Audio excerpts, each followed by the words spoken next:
Now when you see other people doing wrong, then you know the society in which we live, we have the MYOB policy, mind your own business policy, right? This is not the policy of the prophets. This is not the policy of the believers. In other words, if the prophets were to mind their own business, then salah and dhikr of Allah would be it. That would be it. You have Surah Al-Muzammil, the messenger is being told, sallallahu alayhi wa sallam, قُمِ اللَّيْلَ إِلَّا قَلِيلًا نِصْفَهُ أَوْ انْقُصْ مِنْهُ قَلِيلًا أَوْ زِدْ عَلَيْهِ وَرَتِّلِ الْقُرْآنَ تَرْتِيلًا. Recite the Qur'an. Remember Allah. That's for himself. But then there's another surah, right? There's Muzammil and what else? يَا أَيُّهَا الْمُدَّثِّرْ قُمْ فَأَنذِرْ وَرَبَّكَ فَكَبِّرْ. Go rise and warn. Warn who? Others. Tell them what you're doing is wrong. Now if you find something to be wrong, and when you see a wrong happening, it is human decency to say that you should at least speak out against it. And say, you guys shouldn't do that. Now let me give you a real life scenario. You know that other people's property should not be damaged. Right? People have the right that their property should be respected. You're walking down the street and a couple of kids are playing baseball in the street and they're hitting the ball really hard and it's hitting other people's cars. Right? Now you know the truth already. The truth is they shouldn't be doing that. You wouldn't do that yourself, so you've done a good thing for yourself. You're not a criminal, fine. But is that enough? Is that enough that you just walk by and the thought comes to your mind, maybe I should tell these guys this isn't a good thing. Maybe I should tell them they don't have a right to do that to other people. Maybe I should stand up for justice. But when you want to stand up for justice like that, you know some other thoughts come in your mind that stop you from doing that. What comes in your mind? And these guys might get together and beat me up. I might become the baseball. Right? Instead of bashing the car, they might bash me up. So I better keep my mouth shut if I know what's good for me. I know it's wrong, I shouldn't do it, but I don't have the guts to tell them not to do it. You understand? I know it's right, I must do it, I don't have the guts to tell somebody else, I don't know if you should do that. At the very least to tell them. If you can't enforce it, at least to tell them. Now the thing is, a decent human being, a courageous human being, doesn't just stop themselves from doing wrong. What else do they do? They open their mouth about it. And you know what? Even kuffar do that. Even non-Muslims do that. Even mushrikun do that. Even when they believe for some of them believe, for example, that animals have a right not to be eaten or whatever. They don't just become vegetarians. What else do they do? Animal rights protests. Right? They go out and they speak their mind. First they convince themselves of something, then they implement it on themselves, and then what do? They go out there and stand up for it. They'll even take a beating for it, might get sprayed in the face for it. And this is not even Muslims. But this process exists for those who commit to something. Where does it all come from? It all started from their belief.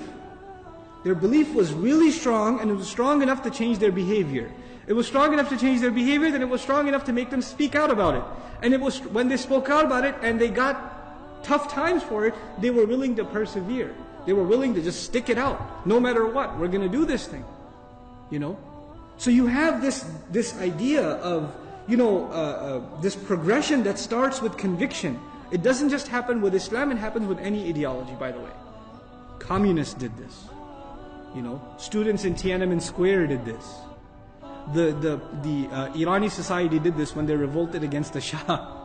They did they believed something, they changed themselves, then they stood up for it and they spoke out about it, and when persecution came, they were patient, persevered. This is even among non-Muslim history, you find this is the revolution of Gandhi or whatever, right? Same idea. It is the same logical progression. But now we're taking this human, and by the way, every time this kind of struggle happens, from a non-Muslim, we're not even talking from an Islamic point of view. From a non-Muslim point of view, those people who do this, who follow this process, are called heroes in history. They call them heroes in history. Whoever followed this procedure. Whether it's Martin Luther King, whether it's God, whoever it may be, they are looked upon as people who accomplished great things because they stuck to their beliefs and they stood up for justice, no matter what the cost, right? And their days are celebrated and there are books written about them, monuments made about them. All of this is done because human beings deep down inside, no matter what culture, what tradition they come from, this is the process of decency that they respect. But then to imagine that you're fighting for something that in and of itself is incomplete. Most human beings, even great human beings that struggled, whose struggles are commendable, they ended up struggling for something that in and of itself may be true, but it's only a small part of the truth. It's not the whole truth. And what Allah gave to us is the entire truth. So if they are willing to be convinced of something that is a small part of the truth, can you imagine a comparison between any of those activists and a believer? How much more convinced the believer should be? And if they are willing to change themselves, how much more willing should a believer be to change himself? And if they are willing to speak out about it, how much more willing should a believer be? And if they are willing to stand up against oppression and still stick to their beliefs and stand up for them and speak the truth no matter what the cost, how much more of a right does Allah have on the believer?